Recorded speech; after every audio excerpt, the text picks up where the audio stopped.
Well, hello there, everybody. We are live for a very special and brand new edition of On to the Next One, everybody.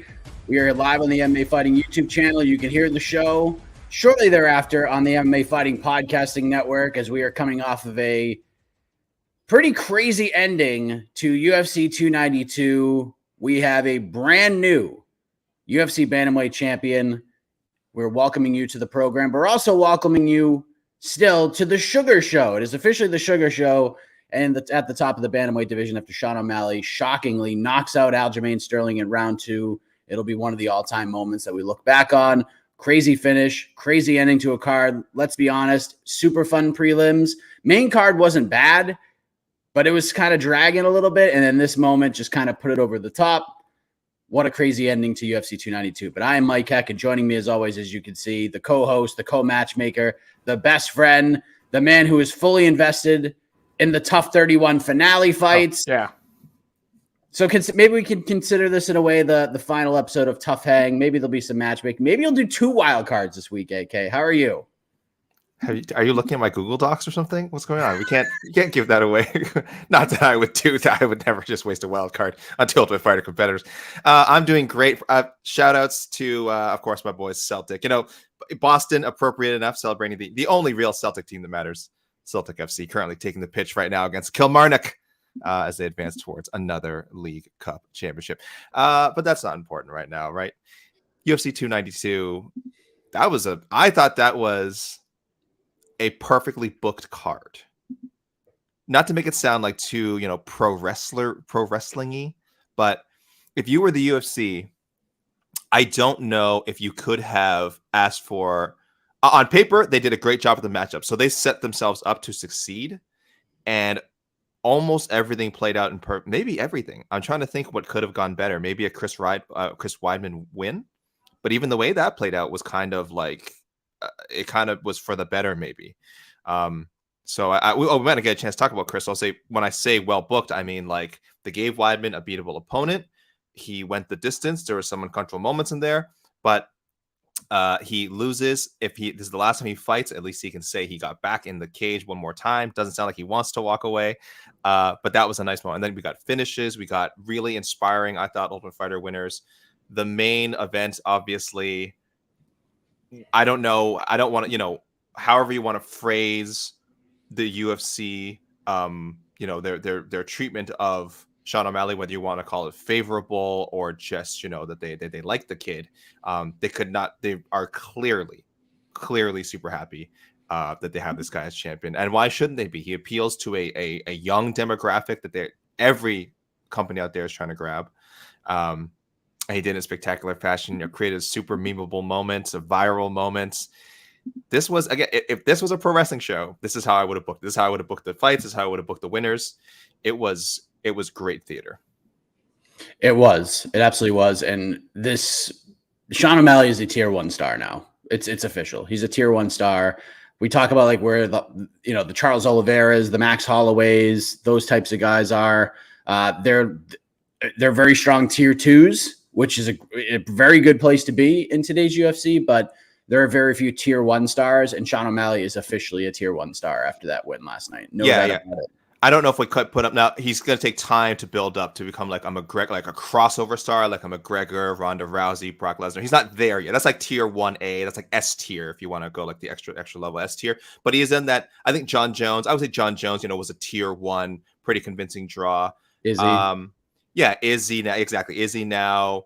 We'll see if he can get sort of the pay-per-view popularity of like a GSP or like Anderson Silva. And obviously I'm not comparing their resumes, but as far as mainstream recognition, there's a lot of people who are going to know who this guy is if they don't already very soon. He's going to be all over the place. I just know friends of mine who don't even watch MMA, who just follow sports in general, are going to see clips of that knockout, going to see clips of this guy and be like, oh, this guy looks interesting. I want to know more about Sean O'Malley. So, it just reeks of marketability in this modern landscape, and we really can't say enough how crazy it is that he lived up to the hype from that started 6-7 years ago, right? It's just Snoop Dogg, O'Malley, and then O'Malley going to smoke up with him after, and already people were like, wow, I got to keep an eye on this kid. The knockout was incredible. That earned him the UFC contract. There's been ups and downs since, but whether he won, whether he lost, whether people liked him, whether people hated him, we were talking about all these results. We were talking about the highlight reel knockouts. We're talking about the eye poke controversy with Pedro Munoz. We're talking about the loss to Marlon Vera. People still want to see that rematch. So everything has played out as you would want to play out for a controversial / popular star, whatever word people want to use to describe him. He's just out there. How crazy is it that the UFC, they put the finish of the fight on YouTube? You saw that? I did. It was they're trying to. You got to capitalize on this. You got to capitalize this. And I was saying all week, and I said it on the preview show, especially being out in Boston, which was super cool to be there during fight week and be back home and all that. Everything on paper screamed that Aljamain Sterling stylistically was going to run over Sean O'Malley. Everything about it just screamed that way. But Definitely. there was a absolute vibe in the air in Boston that it doesn't matter what things look like on paper. On this night, in this fight, in that building, on that date, Sean O'Malley's going to do something crazy and win the title. And the vibes were immaculate, and the vibes overtook any sort of stylistic breakdown in this fight altogether. It was incredible. Vibes are tough to beat. It's hard to get in. We've seen people fall flat. We've seen people soar. In this case, this kid soared. I mentioned the YouTube. I just want to say 8 hours. This was posted 8 hours ago. 2.4 million views already. 2.4. Maybe they're costing themselves a couple of pay-per-view replay buys. I don't think in the long run it's going to matter compared to this exposure. Because one, I think it probably did a decent buy already. So whatever they get after is maybe a few extra thousand buys, right? Compared to the publicity and this clip circulating, I bet by the end of Sunday, we're talking probably 3.5 million views, maybe 4. By the end of the weekend, 4 million views on a YouTube video for, and again, they want people talking about it. People are talking about it. We're talking about it. And I'm very curious to see what you want next for him, actually. Look, we're going to get right into the matchmaking. If you guys have thoughts on the particular fights we're talking about, please put your ideas in the chat. We'll pull them up on the screen. And then at the very end, we're going to make our wild card picks for somebody that we didn't matchmake for already. And then we'll go through like 10 or 15 minutes of we're just going to throw your suggestions on the screen. We'll discuss until you got to get out of here. We'll go until about 11 a.m. Eastern. We'll go for about 52 minutes before I have to check out of this hotel. And that's that. So let's get into it. Here's the thing about Sean O'Malley being the champion, AK. Meritocracy is now out the window. When you become a star, you get to call your shots, and the UFC is in the business of making the biggest fights possible here. So while meritocracy is not going to really be involved here, as I said, if you listen to Heck of Morning, literally from the second that this fight was announced, I put this all out there. So I'm just going to say it. If Aljamain Sterling won, he was going to vacate the title. We're going to get Merab versus a Cejudo or somebody like that. It still would have been an interesting storyline to see who was going to get put into that vacant title fight. But if Sean O'Malley won the belt and this guy did what he needed to do on Saturday, they were 1,000,000% going to book this fight. And guess what? The vibes are immaculate. It played out this way. We're going to get the highly anticipated rematch. This will be the biggest drawing fight in the history of the UFC bantamweight division. It is going to be, for Sean O'Malley's first title defense, Sean O'Malley versus Marlon Cheeto Vera. That is the fight. That has always been the fight. And that was the hope for the UFC when they put this card together, because even when Henry Cejudo was injured and out of this fight, it was imperative that Marlon Vera fought on this card. It was imperative that Marlon Vera had a media day and was asked about Sean O'Malley. And it was imperative that both these guys stood near each other, sat near each other at a press conference and had a back and forth. Everything played out perfectly.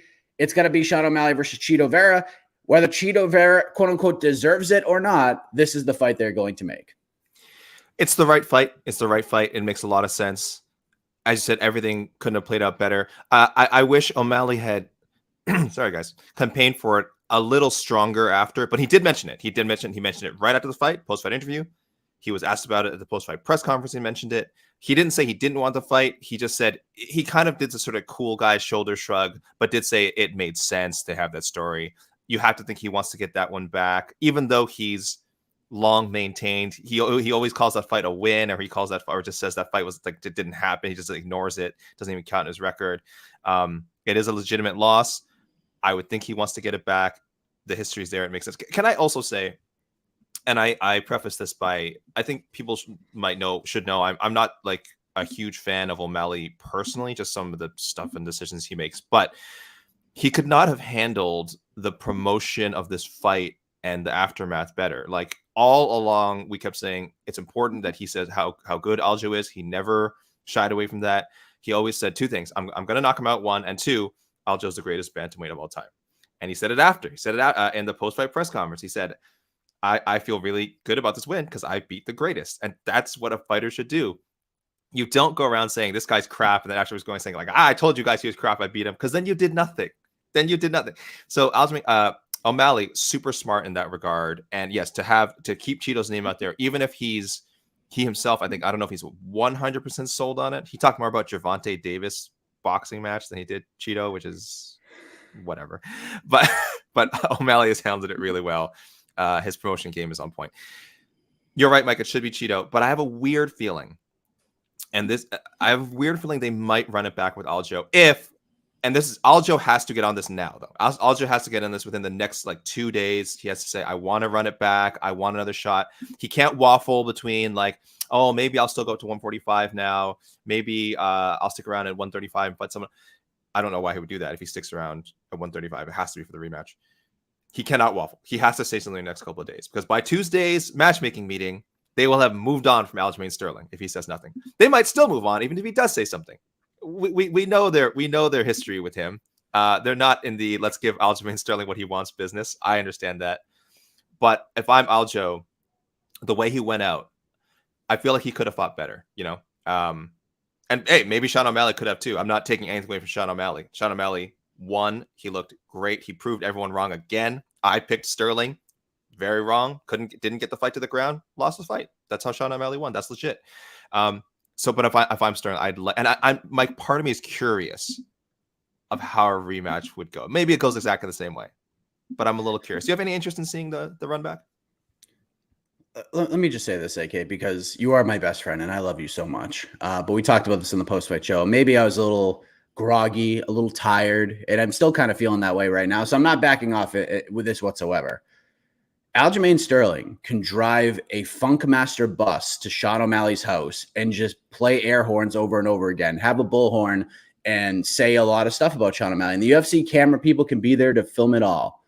Sean O'Malley is never, ever, ever fighting Aljamain Sterling again. That fight is never, ever going to happen. There is zero interest in that fight from Sean O'Malley. Sean O'Malley is going to treat this like Conor McGregor treated Jose Aldo. No matter what, Sean O'Malley is not fighting Aljamain Sterling. The only chance that this fight ever happens again is if, for some reason, Aljamain Sterling goes to 45, puts on a run, wins the title, and Sean wins 3 or 4 title defenses, and Sean becomes interested in going up to 45 and winning a second belt. Other than that, Sean will never fight Aljamain Sterling again. It's done. It's over and finished. So would I be interested in seeing it again? Yes. From a fan perspective, I am fascinated to see how fighters can bounce back from a really tough loss. And that was going to be a really tough loss. That is going to stay with Aljamain Sterling for the rest of his career.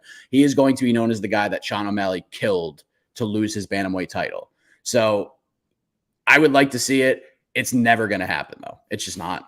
It would be super harsh, too, if Aljo stuck around. Let's say he did get the immediate rematch, because then they're doing that in O'Malley. They're probably finding a way to make Cheeto and O'Malley 2 happen still if O'Malley beats Aljo again. So then Aljo's buddy Merab is waiting another year to maybe get a shot at the title. So it'd be pretty cold-blooded if he didn't get out of the way. But I don't know, a weird part of me just thinks that if Aljo shows some interest in getting this rematch, that they'll book it, because they love immediate rematches and they've given immediate rematches for less. But O'Malley does have a lot of options, right? He's in another tier of matchmaking choices right now. So it probably won't happen, but yeah, the fight, it's just not going to happen. Yeah. Aljo talked about it at the press conference. Sean O'Malley was asked about it at the press conference, and he just goes, "Next question." Yeah. He just completely no-sold it. He's not going to be able to do it better. He just won't be able to. So that's it. And the reason is, let's go to Aljamain Sterling, AK. I'll have you go first. Does Aljo move to 45 now? Is that move going to happen? Or do you think he does have a conversation with his buddy Merab and says, look, Merab, now that Sean O'Malley's the champion, he's going to do everything in his power to not fight you, because he's a prize fighter at this point. It's a big star. What's going to happen here? What's next for Aljamain Sterling? I'm sticking with what I said. I'm killing two birds with one stone here with my O'Malley pick because and we don't need to dig further than this. I just have a weird feeling that, again, Sterling can make this happen. Does the UFC want it as their first choice? Probably not. Again, there seems to be a ton of money in the Cheeto Vera rematch. Everyone wants it. But it's because everyone wants so badly and it makes so much sense is why I'm veering away from it, Mike. Because the UFC has a tendency to drop the ball in these kinds of situations. And booking an immediate rematch in a fight that, you're right, O'Malley couldn't possibly top is exactly the kind of tweet that I expect to see. Tweet announcement that I expect to see a couple of months down the road, and people just reacting with raised eyebrows and sighs and like, fine, let's do this one more time. It depends how much. I guess it depends how much this pay-per-view did as well. Yeah, I didn't know if you had like another idea, but so. The Aljamain Sterling ban, at least to my eyes, and this is kind of how I see it, Aljo needs to leave bantamweight. That's it. Because as long as Sean O'Malley's the champ, he's never going to fight for the belt again. He's just going to have to go through a murderer's row. He's going to have to fight. He's going to have to fight the Umars of the world. Like this is what is going to happen if he sticks around at 35. So just go to 45. Henry Cejudo should go to 45. He should have gone to 45 immediately after losing to Aljamain Sterling because he wants the Volk fight, and he could keep fighting at bantamweight all he wants. And even if he wins the bantamweight title, I still feel like that Volkanovski idea is just gone. It's just not going to happen. I don't think it's completely dead for Aljamain Sterling, but he's going to have to do something special to get that man's attention. So here's what I propose, AK. He's going to take some time off, and there's a guy that is headlining next Saturday in Singapore. It's Aljamain Sterling versus Max Holloway. That's going to be his debut fight at 145. We're going to give Aljo a shot. If he can go out there and beat Max Holloway, he makes at least somewhat of a case to fight Alexander Volkanovski, because we think Volkanovski is going to go ahead and fight Ilia Topuria anyways. And worst case, if Volk wins and Islam beats Charles Oliveira, maybe Volk just says, all right, I'm ready. Let's go rematch Islam for the lightweight title. Aljo can sneak himself into perhaps a interim featherweight title fight. So if I'm Aljamain Sterling, I don't go all in on, I mean, obviously you take a shot at O'Malley and try to get that big money fight because that's a huge fight. But if you can't get it, if you're going to move to 45, go after the guy you got to beat to even get into the conversation of fighting for the belt. Go fight Max Holloway. That's it. So that's the fight for me. Win or lose next Saturday against Zombie, that's the fight. That's a good matchup. I don't like Aljamain's chances in that matchup, but it's a high risk, but very high reward. If he wins that, I don't see how you can deny him a shot. It's a huge, it's a very high risk. It's a super high reward. There's no other fight for him at 145 that is going to give him the reward of beating Max Holloway. If he loses, we kind of have to take a look in the mirror and see what we're going to do here. What kind of fighter we're going to be? Are we just going to be a fight night main event guy? Or are we going to be the guy, the guy who stops contenders from getting to Volkanovski? Is he going to be sort of like the guy that gets in the way to get to Max Holloway? Or is he a guy that perhaps could get to a featherweight title shot?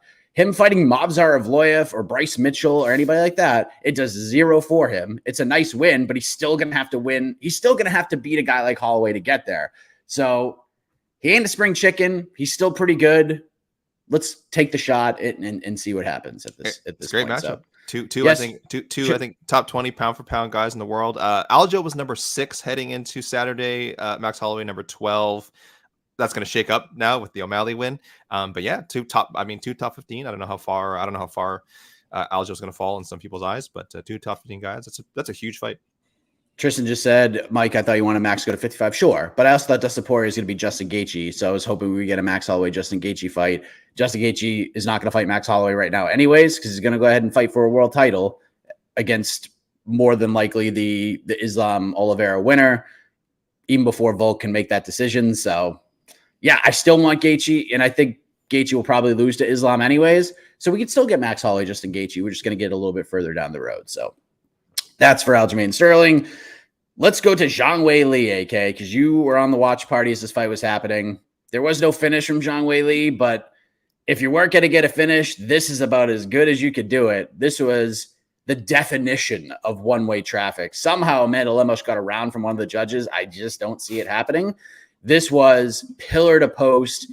It was a record-shattering performance in terms of the strike statistics.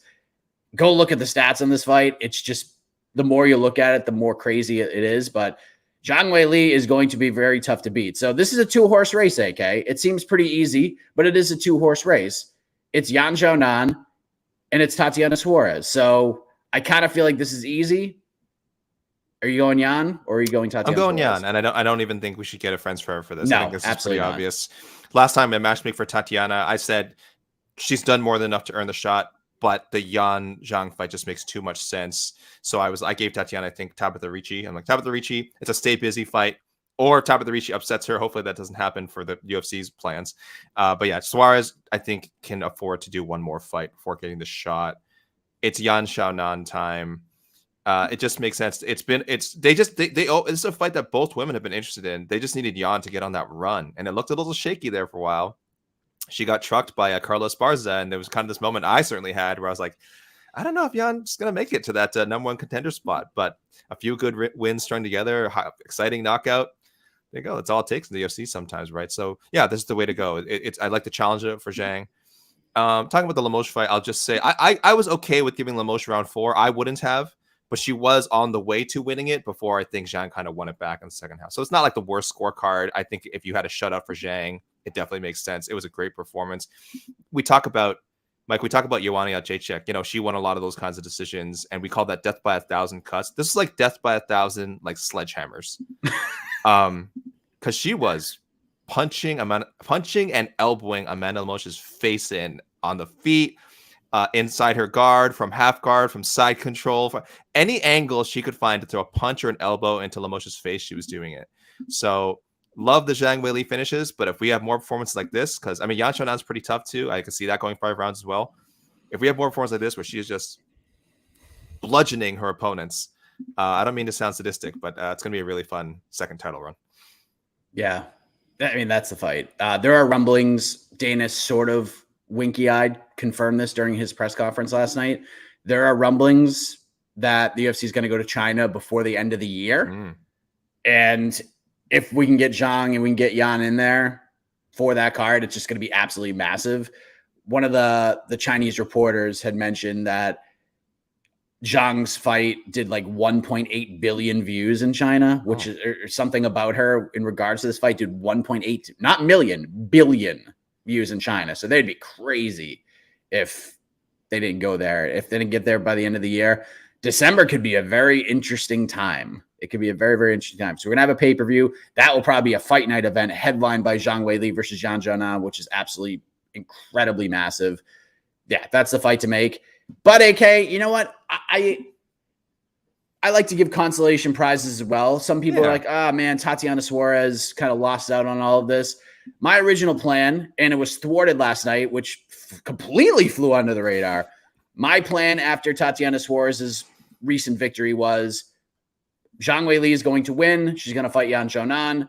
They do in a fight night main event, an apex kind of a main event, which is a pretty solid one. Do Tatiana Suarez versus Mackenzie Dern. I liked that fight. It was a win-win fight for the UFC. Tatiana's probably going to win that fight. But if Mackenzie wins, they've been pushing Mackenzie Dern towards this opportunity for years anyway, so it all works out. We found out when they showed Mackenzie Dern in the crowd last night that Mackenzie Dern is fighting Jessica Andrade at MSG at UFC 295, and that I didn't even notice it until somebody screenshotted it in our Slack channel. I was like, whoa, that just came out of nowhere. So we got to keep Tatiana Suarez busy. She can go fight Amanda Lemos. There you go. Give her the Amanda Lemos fight. There's her fight. I mean, Amanda's going to need some time. Suarez can just kind of chill and wait for Lemos to be ready. This fight could happen maybe by the end of the year. Who knows? You could put it on the same card as the title fight. That wouldn't be a horrible idea either. So, yeah, that's the fight for me. We do Lemos versus Suarez, and if Suarez can pass this test, then it's a no-brainer. She gets the title shot. That's it. Yeah, I'm pretty sure that's the direction they're going to go. Again, I match made for Suarez last time, so I just went with a different name for Lemos. I think unfortunately, she's going to have to fight back because she's fought a lot of the ladies in the top 10 already, win or lose. So she has to keep going back, and then some of these women are already booked, or at least rumored to be booked. So I went as far back as Luana Pinheiro, 3-0 in the UFC, number 10 in my UFC rankings in this weight class. But yeah, I think Lemos Suarez makes a lot of sense as well. But if Luana Pinheiro if they want to give her a bit of an opportunity, then it could be her that gets the Lemos fight. Yeah, she's gonna have to take another fight, or maybe Tatiana's like, all right, I'll just be the backup. But it seems like a lot of work to travel to China, be the backup, and not fight. Yeah, you know what I mean. So I think Tatiana sort of making up for lost time, right? Just might as well get another test and get that other win and get a little more octagon time before fighting. That fight, God, man, Zhang Weili versus Tatiana Suarez, amazing. Is such a crazy fight. I can't wait. 1.8 billion? You said 1.8 billion? 1.8 billion is what he told Dana White. Those are one championship. Those are Chatri Sichodong one championship numbers. Unbelievable. Lowest hanging fruit. Someone had to say it, guys. It's the lowest hanging fruit that you can grab in MMA these days. Well done. Let's move on to another guy who was a big star in Boston all week long. His name is Ian Machado Gary. He took on Neil Magny. I was on no bets barred, so I placed a couple of bets. There were a couple that really stung. One was Zhang Weili inside the distance, not cashing. The other was Ian Machado Gary by knockout.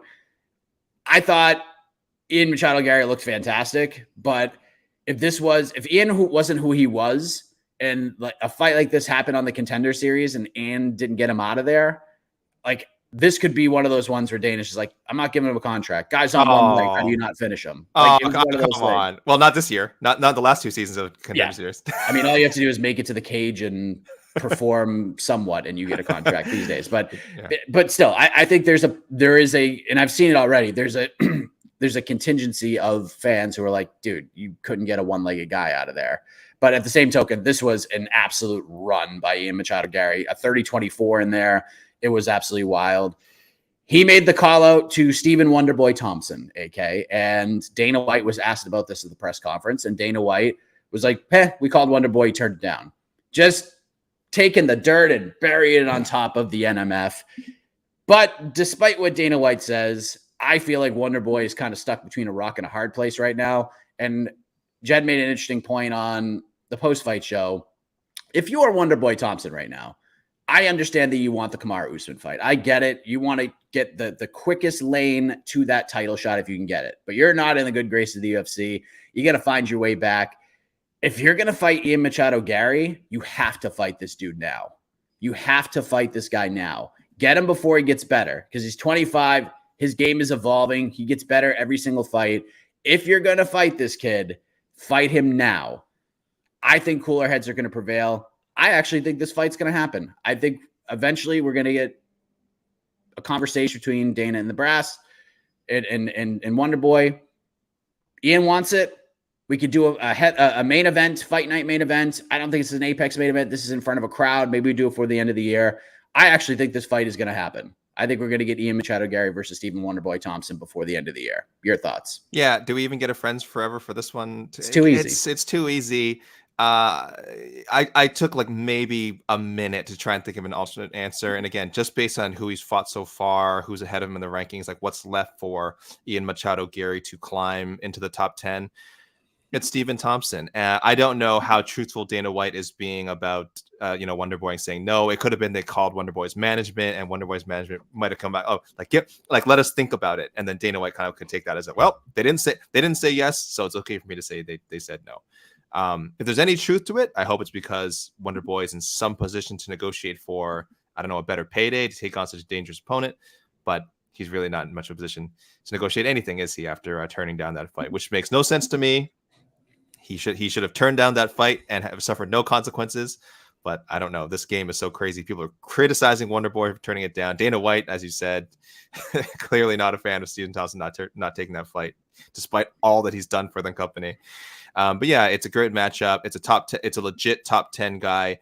I think Machado Gary will probably, I don't know, does he sneak into the UFC.com's top 10 with a win over Magny? I think Magny was 11. I think he'll be in. I think he's going to be in probably by, I think he'll be 10. Yeah. Magny was 11 in their rankings. Ahead of him is Luque and Sean Brady. So I do wonder, will they jump Machado Gary over Luque, Brady, or even Jeff Neal, because he was supposed to fight Jeff Neal, and Jeff Neal unfortunately could not make it to fight night. So I wonder if they're that high. When I say they, I mean the media, whoever it is that votes in these rankings, will just go as far as say, well, he was supposed to fight Neal. He didn't fight Neal. He beat the better of two Neals, Neil Magny.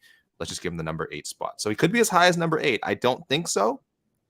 I don't think he's as high as number 8, but we'll see on Tuesday when those new official rankings come out. I know he's not in mine rankings. I still have him just outside the top 10, but yeah, it makes sense. Good, dangerous fight too. Dangerous fight, but he should win that one, right? He should just based on being younger and at a different stage of his career. But it's not like a layup. And if Machado Gary's smart, he's not going to sell it like one either. So that is the way to go. Charlie Weiss, last bell loop, said, I want to see Gary versus a wrestler. Not that Neil Magny is a wrestler, but he's definitely more of a grappling heavy fighter. And Ian Machado Gary kept saying at the press conference, he said I don't know if he said he's the best jiu-jitsu player in the world, but he said something. He's like, you guys have no idea. He said he might like mess around and go win a no-gi world title because he's that good. But we'll see what happens. I actually do think this fight's going to happen. And I think this is more of Dana just because Dana does this, right? He'll just say this to try to like get under the skin and be like, what, you don't think I'll fight him? I'll fight him. And I don't know if Wonder Boy is really going to fall for that tactic, but they might have just called Wonder Boy and said, hey, we want to just book this kid in the main event for the end of the year. Like, we want to go to a place and let's just have this fight done. So, yeah, I kind of like where he's at. Yeah. A lot of people, far and away, the second biggest star of this, like as far as his stock going up. I mean, it's Sean O'Malley. You can't top it after that knockout, but Machado Gary separated himself from the pack as well, as he said he would. He was great on the mic all week, I thought. Stuff with Magny got a little ugly, but I mean, that is what that is. And then he performed the way he did. He didn't get the finish, but he provided a lot of sort of memeable moments, I thought there was a lot of like, he got some good taunting in there. There's a middle finger. He gave the UFC footage that they can use to hype him up, most important. The knockout would have been nice, but he gave them footage. Yeah, far and away. I guess Zhang Weili would be third, maybe. Anyone else that's just Zhang was the number 2 star. Yeah. Like, you think so?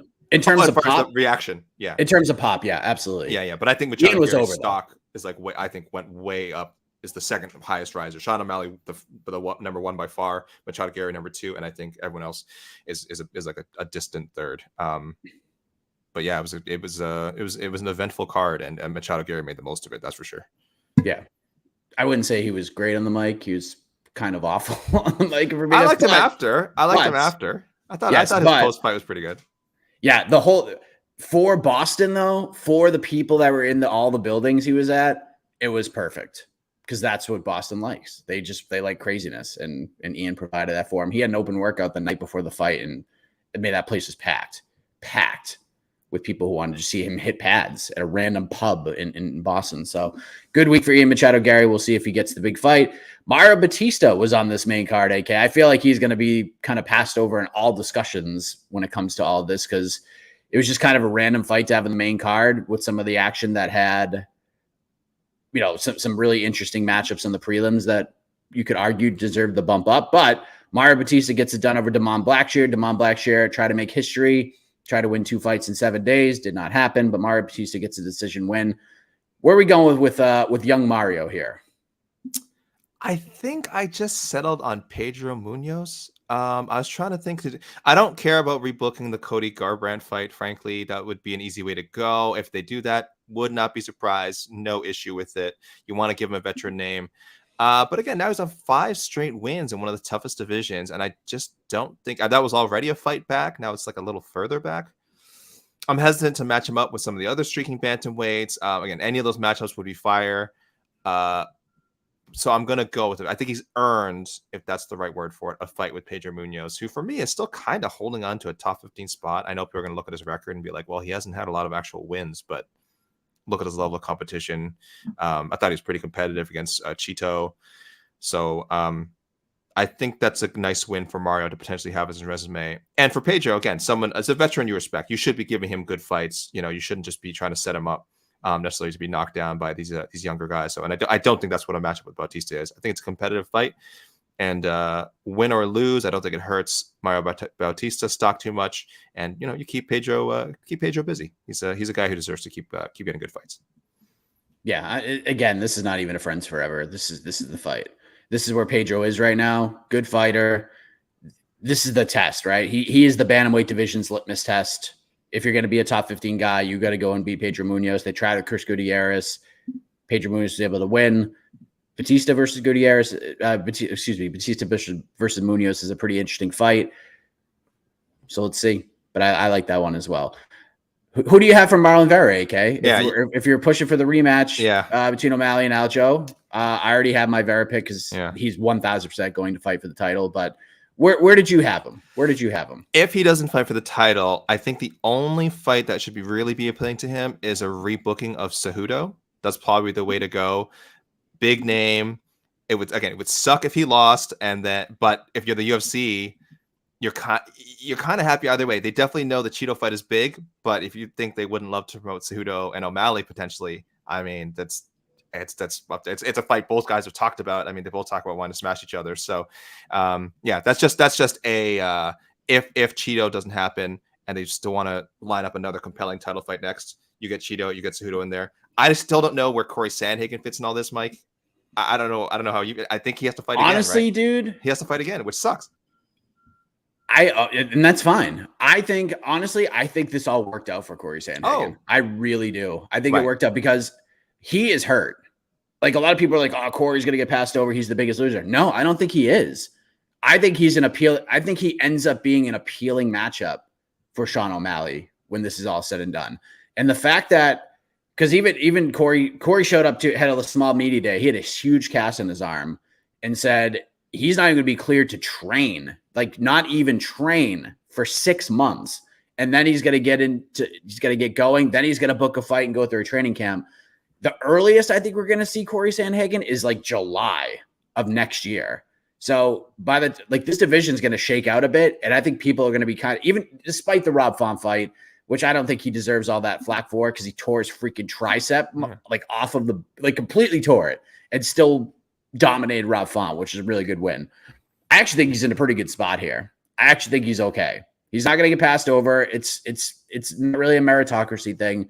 He's just out of the mix right now. So I actually think this kind of worked out for him. Him getting a rematch with Aljo is going to be much tougher than getting a fight with Sean O'Malley. Yep. So I actually think this kind of worked out for him. I don't think he lost anything on Saturday. I like that. I hope so. Corey deserves a shot. It deserves another shot. He stepped in on short notice at one time to fight Jan in a title fight, and that was an amazing fight. But I after that fight was over, I remember thinking this is not the last time Corey Sandhagen will fight for UFC belt, and I hope that's true. Yeah, I know he's going to be pissed when he sees Cheeto's going to get a title shot, though. He's going to be so mad about that. That was not a controversial fight. I mean, a not an unsatisfying fight. Like, I know people are pooping on the Rob Font fight, but let's not forget, before that, he also won a convincing decision over Marlon Vera that was inexplicably judged a split, but anyone who watched it knows that should have been unanimous. One judge was just out to lunch. So he's done more. He's done enough. He's done enough to earn it. It's just a circumstance right now. Like I said, right now aren't in his favor, but in the long run, maybe so. All right. Well, it's time to go to the wild card round, AK, and there's lots to choose from. It's not very wild for me. It's not very wild. All right. Come on. So we will matchmake for a fighter we have not matchmade for yet. It could be someone who lost on the main card, could be a prelim winner, could be a prelim loser, could be a tough champion, maybe a non-tough champion. There's a lot of different directions we can go here. And you guys can start throwing in your suggestions once we wrap up here, and then we're just going to go bananas until the end of this. But AK, who is your UFC 292 wildcard selection? First of all, Mike, everyone who appears on The Ultimate Fighter is a champion. So there's no such thing as a non-tough champion. They are a champion by nature. Shout out to Brad Katona, because two fun fights in a row. The multimate fighter, the ultimate fighter, the only two-time Ultimate Fighter winner in MMA history, probably one of the most backhanded compliments that you can give someone. But yes, he has been on the show twice. I picked for him. I picked for Kurt Hollabaugh. I love The Ultimate Fighter. I have a pretty strong feeling on who's going to be next, even though it can go in a number of different directions. I think Katona has a little bit more of a future as a potential contender. He's just younger. He's fought decent competition in Brave. Won a title out there fighting for Brave, a combat federation. So I still think he's just in his prime. I think he can get Cody Stamen.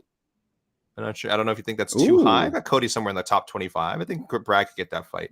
And for Kurt Hollabaugh, he goes up against another Ultimate Fighter veteran, Ultimate Fighter Brazil contestant, Joaquim Silva Neto BJJ. So there you go. Just a little veteran fight. They're around the same age. They're probably around the same spot in the theoretical rankings that anyone would want to make. So there you go. I've got it already lined up. I hope they're watching the matchmaker meeting. You guys can cross this off the docket right away. Katona, Stamen, Hollabaugh, Joaquim Silva. Shout out to Cody Gibson as well. What a freaking fight, man. That was awesome. And it appears he's going to get himself a contract. So it much deserved. That fight was really, really good. I like the Kurt versus Joaquin fight. I'm surprised you didn't go with the I'm surprised you didn't go with Kurt versus Patty, AK. I didn't know if Kurt had leaped over Tony Ferguson for that fight. He only became the 71st lightweight to call for a fight with Patty. Someone asked on the Post Fight Show, is Patty Pimblett the only lightweight to not call out Patty Pimblett? And I think it would be so funny if Patty just called himself out. He should. Unanimous across the board. My only other thing I wanted to do was reward Silvamania, Natalia Silva and Karine Silva, because they showed out. I mean, they got great matchups. They showed out. But I went with my tough boys. It was a great start from a betting perspective because I had the Silva parlay and it cashed it right away. If you were listening to No Bets Barred or even our preview show and you guys didn't do the Silvamania parlay, you missed out on easy money. Whether you would have wagered $5, $10, $100, that was easy money. This Silva mania is real. I hope they always put them on the same card. The parlays, the big parlays I had were like the least sweaty of the night. And that was like the least sweaty parlay ever. And then the other one was Natty Ice, Ian Gary, and Zhang Weili, and that wasn't very sweaty at all either, which is nice. Speaking of Natty Ice, that's where I'm going with. I'm just so high on her. I've been high on her from Jump Street. I have deemed her Natty Ice. That is, and it's starting to catch on. I think everyone should just call her Natty Ice because that's how she fights. She's just ice cold. The twitching, the movement, everything about her is just violence. And she dinged up Andrea Lee something proper. Andrea Lee is just incredibly tough and incredibly durable. It was a good next step up for Natty Ice. And I am ready to see her battle somebody inside the top 15. I see the Lauren Murphy idea. I thought about that, but I don't think that's the direction they're going to go. Natty Ice versus Casey O'Neill is the fight to make. Right. I know throwing like sort of up and coming contenders against one another is not ideal, but in this case, I think it works. Throw her in there with Casey O'Neill. Casey was supposed to fight on the Sydney card, but it's a broken nose. It's something that's only going to take. It required surgery. From what I understand, from the time of surgery, it should only take like 6 weeks to recover. So knowing Casey O'Neill, I kind of feel like she's going to want to get in there as fast as possible. And I think that's a fun fight we could do at the end of the year. So Natty Ice versus Casey O'Neill. Let's get her a ranked fighter and let's go. If she beats Casey O'Neill, let's strap the rockets to her. There is something about Natty Ice. There is something about her. The English is getting a little bit better. There's just an aura about her. She used up a lot of mic time. Yeah. I think she's responsible for a lot of fighters later not getting mic time. She used praise be Natalia Silva, but boy, she used up a lot of that mic time that I feel like poor Andre Petrosky at the end of the prelims was like, what the hell? I don't know. No mic time for me. It's like, well, sorry, Andre, you know where it went. Yeah.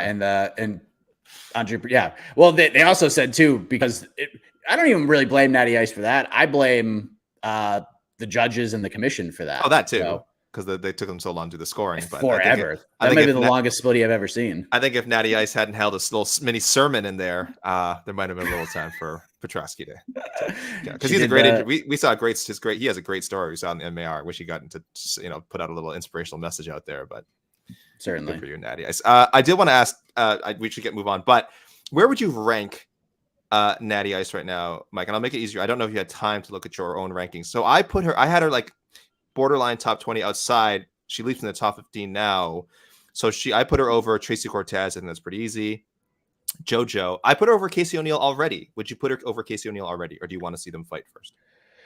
Where did I put her? I have her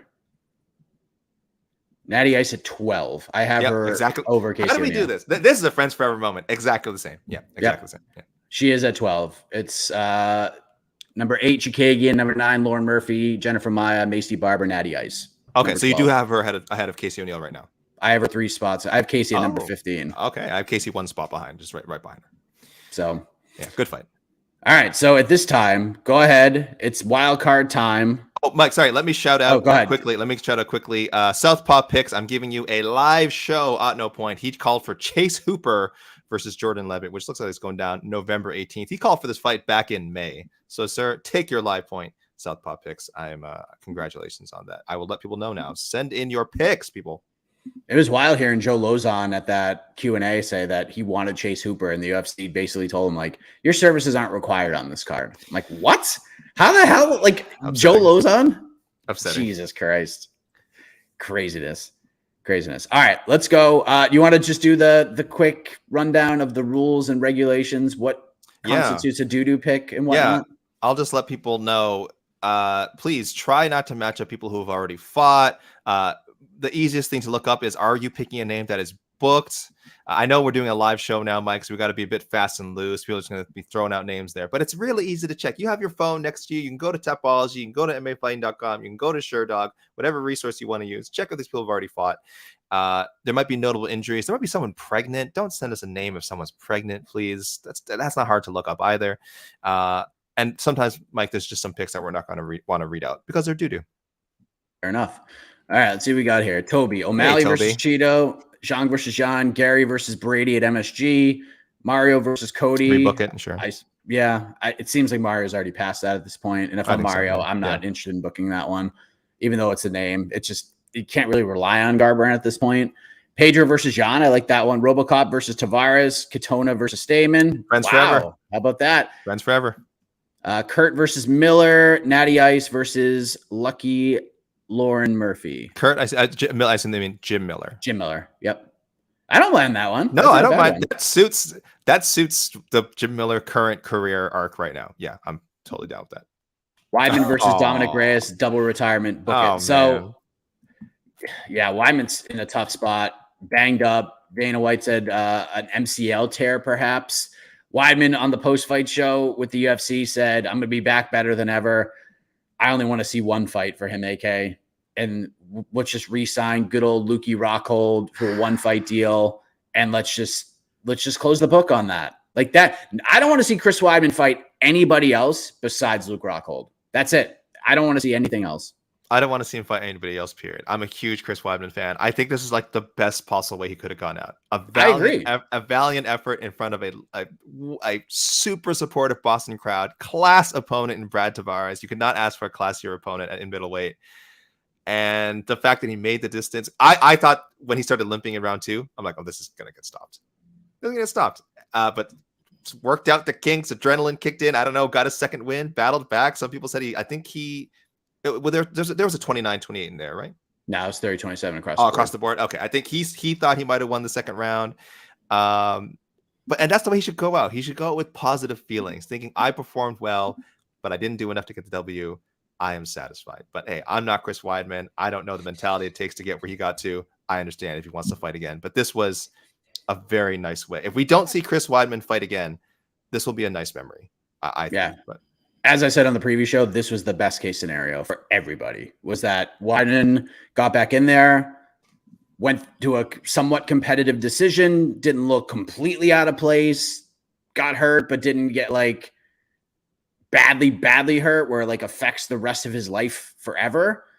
And I think the last injury probably did that, but it just didn't get too terribly worse. And then Weidman could just be like, all right, I tried, I came up short, now I'm done. And he goes out kind of on a high.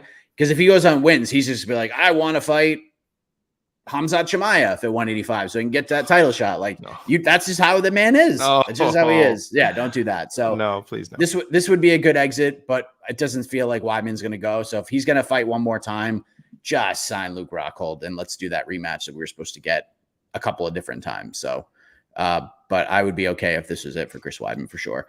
J-Fish, RoboCop versus the Action Man. There we go. Chris Curtis no longer fighting on September 16th. Ian Gary, after he beats Wonderboy versus the JDM Kevin Holland winner. I feel like if he beats Wonderboy, he's going to be so far ahead of both of those guys. Oh, really? In the way people view him. Maybe. Yeah. Mario Batista versus the Chris Gutierrez Montel Jackson winner. Like that as well. We already got to that one. Joe Lozon versus Patty. All right. That'd be pretty freaking cool, man.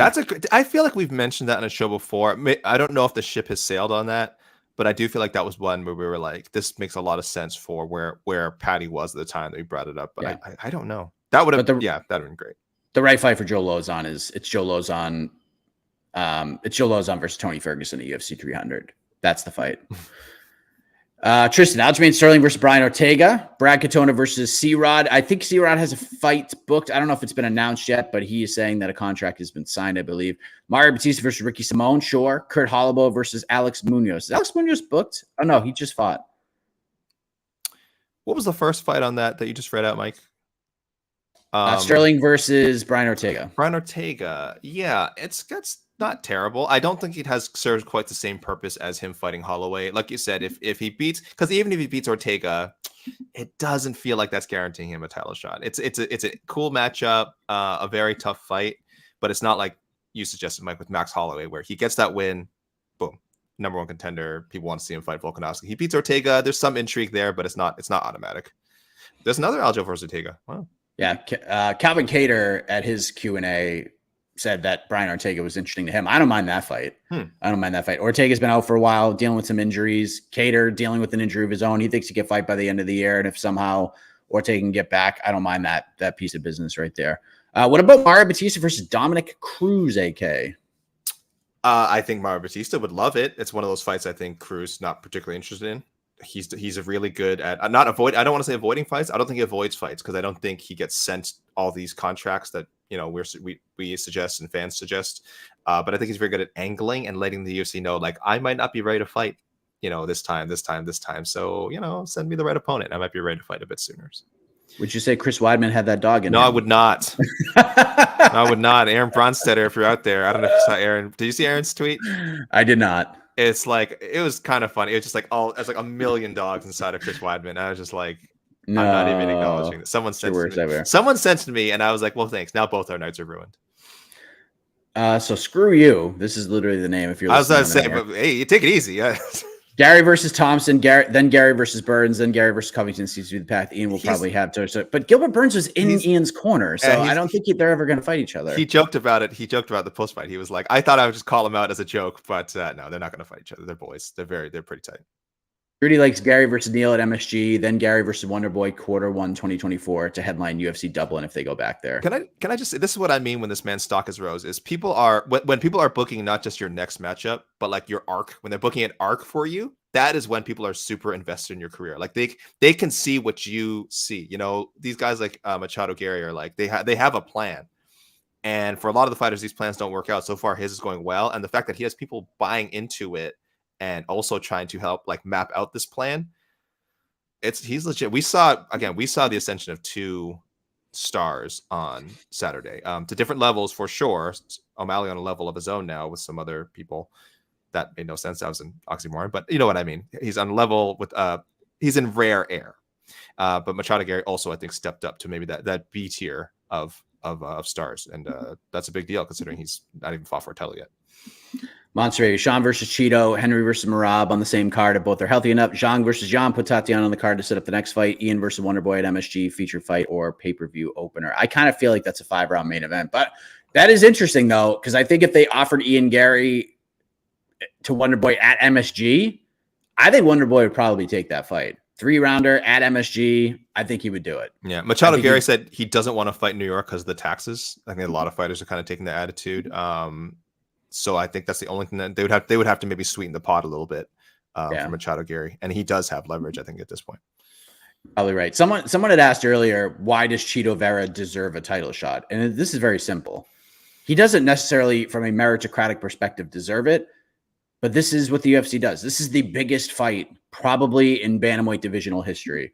It will have the most amount of eyeballs. Sean O'Malley is going to be a big star, and everybody loves Cheeto as well. This is going to do like 800,000 pay-per-view buys if they can get this fight together and do it by the end of the year because of the casual appeal of both of these guys. It's a gigantic fight, and there's a story there, and we're going to get the payoff potentially. So it's not about deserves. It's just about what puts butts in seats and what makes people say, I'm going to spend $79.99 plus applicable taxes to purchase a pay-per-view, and that fight will absolutely do it. So. And listen, he beat him. I mean, Cheeto beat him. There's a history. That's the one loss on O'Malley's record. I think O'Malley would. A lot of great champions. Look at GSP. He has 2 losses on his record. He avenged them both.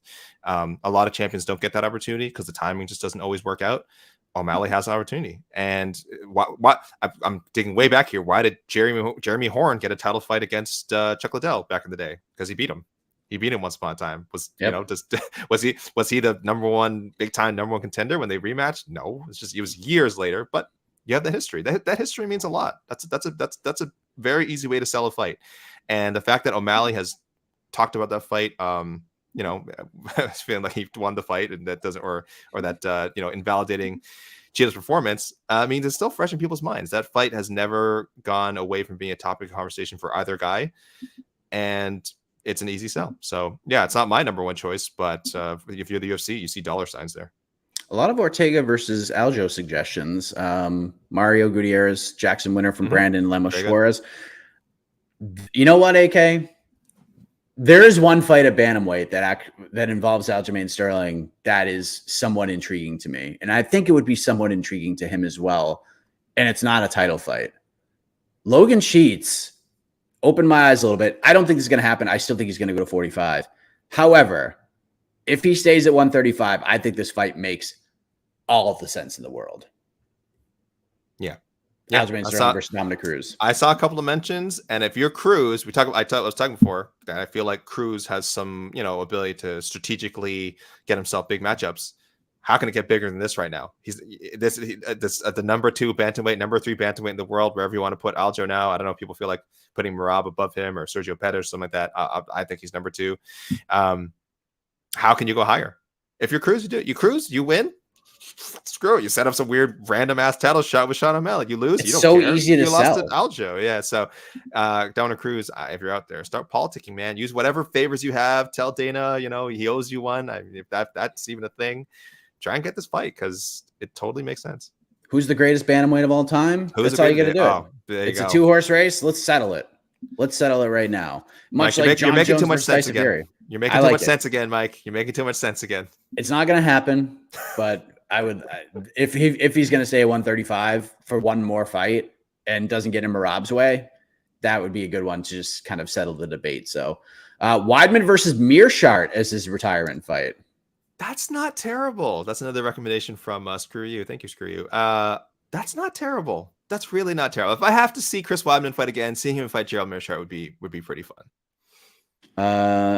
Ashutosh, Cheeto Merab to Eliminator. No. If this is Bellator, that's the fight we're getting, but it's not Bellator. We're not getting that fight. Cheeto's fighting for the title. He's fighting Sean O'Malley. Yeah. Let's see what else. Another Aljo versus Ortega. Let me see if I have anything. Brad Tavares versus Paul Craig, AK. Sure. We're not talking. I feel like we're not talking about Brad Tavares enough. Great effort. Yeah. Was being trotted out there essentially not to lose, but there was definitely a chance he would lose, and did what he does. He Brad Tavares Chris Weidman for 3 rounds, got another decision win. He's a decisionator, and guess what? There's nothing wrong with that because he's been fighting in the UFC for over 10 years. So keep those checks coming in, Brad. Aljo versus Arnold Allen. I don't think Aljo takes that fight. Sugar versus Merab to avenge Aljo's loss if he does go up. I think they're going to do Merab versus Cejudo, and I think O'Malley will probably want Cejudo to win that fight. This is going to be a very interesting title reign because O'Malley is going to treat this as a prize fighting thing. And it seems pretty clear, there's only one fight in this division that gets him excited at all. And it's Cheeto because he wants to draw and make a ton of money. And the Merab one would be really interesting, but that was the one name that O'Malley didn't say at all, whether for good or for bad. He did not mention Merab's name at all. And he shouldn't. The other name he shouldn't mention, and I want to ask, how long do you think it's going to take this guy to get to the shot, to get a shot? Umar. How long can he avoid Umar for? Yeah, Sean O'Malley's never fighting Umar Nurmagomedov. He shouldn't. It's not going to happen. I think I said this after Umar's last win. I would legitimately pick him to beat any bantamweight in the world. I think he is. I'm not ranking him number 1 because I think there's some achievements that need to be done. But if you're just asking me to pick which bantamweight will beat Aljamain Sterling, beat O'Malley, beat whoever he's put in front of him, I think it's Umar. I don't know how long it takes him to get to the title. I don't know if he has to fight Merab, fight Corey Sandhagen, fight Cheeto at some point. I don't know. This dude is going to get that title. And you're right, Mike. Maybe O'Malley should get out of there, whether it's move up or vacate the title, go box Gervonta Davis. Oh God. before Umar comes to knock it. Oh my God. I mean, if there is a legit number less than 0 when it comes to percentages, find me that in my interest levels for Sean O'Malley versus Gervonta Davis. Like absolutely 0. Terrible. No point of rankings. And look, there have been no point in the UFC rankings forever. No, just marketing, just to sell. Oh, number 3 is the first fighting number 7 in this fight night event. So you have to tune in. Yes. They don't mean nothing. Zhang versus the winner of Grasso-Shevchenko. I don't want her to move up yet. No, me neither. There's 2 huge fights for her. Strawweight is rocking right now. Strawweight is, I'm a broken record, but I'm going to say it until I see everyone talking about it. Strawweight is so good. It's not deep. But it is really good. There's even some of the lower tier fights have been competitive, have been exciting. We've still got a lot of like fun veterans hanging around. So it is, I love strawweight. I honestly think it's the 3rd best division right now behind lightweight and bantamweight. I will make this case right now. I'll continue to make this case. I think strawweight is the 3rd best division, at least in the UFC right now. If you want to go to other promotions, maybe some others can leapfrog, but I love what I'm seeing from strawweight, and I want to see Zhang fight all these contenders that are hanging around. All right, a few more, then I got to get out of here. Robocop versus Bo Nickel. Seems like Andre Petrosky really wants the Bo Nickel fight. I kind of like it. Someone DM'd me and said, why not? Why not Tavares with Bo Nickel? And I'm like, that's actually such a perfect like Brad Tavares fight. That is what you keep Brad Tavares around for, right? That's the next step. I think Bo gets 1 win, and then his next fight is Brad Tavares. Oh, okay. Then he gets in the top 15, and then we could start really getting after this thing. There's legit no reason to rush Bo Nickel right now. He's 4 wins away from probably fighting for the belt. Let's just go crazy. Yeah, just I like the Petrosky fight. I like that one. Yep, love it. That makes perfect sense at this point. Yep. Do we have anything else? Petrosky doing all the promotional work for the UFC. That's why the UFC should book matches like that. It's because they don't even need to do anything. Petrosky, he's called them out in interviews. He's called them out a fight night. All the clips are there. Just put the clips together. UFC has to put $0 into promoting a Petrosky Bo Nickel fight. So that's the way to go. And like I said earlier, I don't think Corey Sandhagen lost a whole lot here.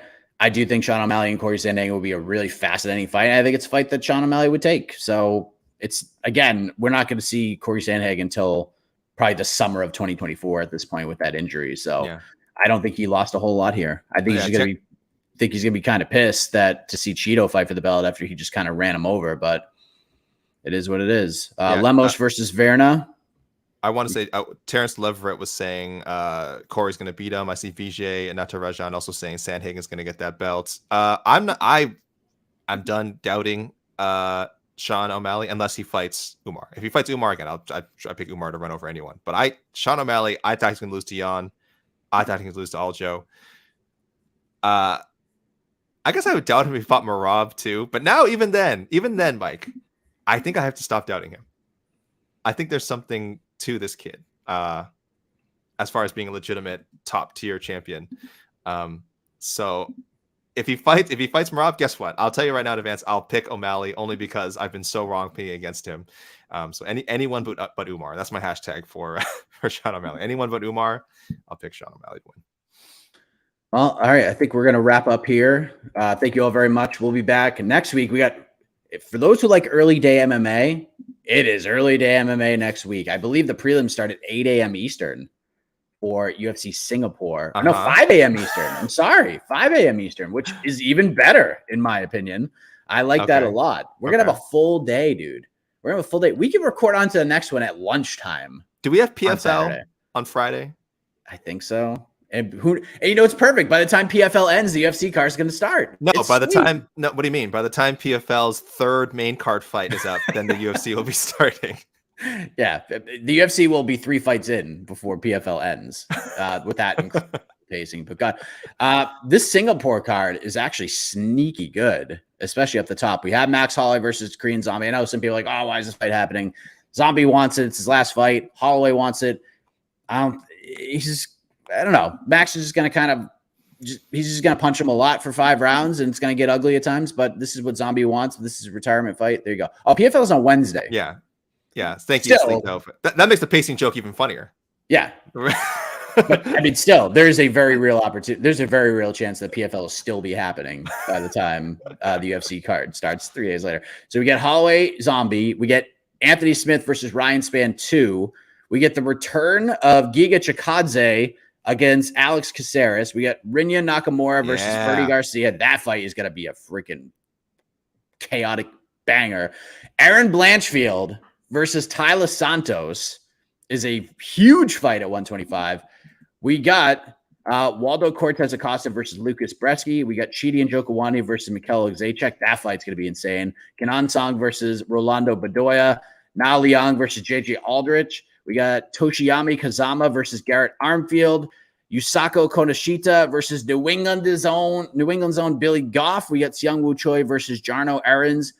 And yes, I know we said Max Holloway versus Korean Zombie is the main event, but the people's main event, beyond the shadow of a doubt, is Junior Tafa versus Paca Porta.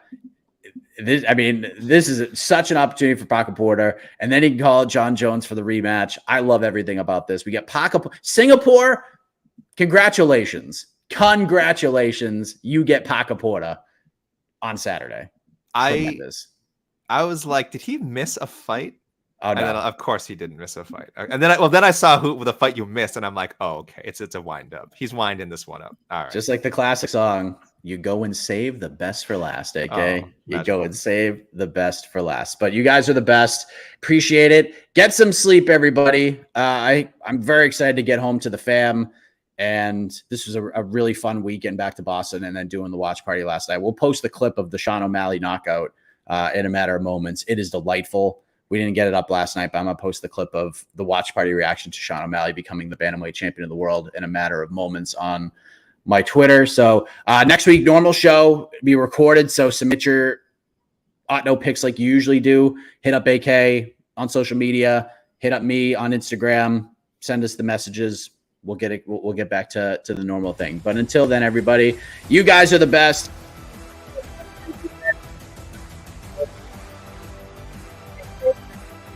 Thank you very much for watching and or listening. Always remember the golden rule. Don't take this stuff too seriously. MMA is supposed to be fun, and we will have more fun next week following UFC Singapore right here on to the Next One, the podcast. Peace out, everybody.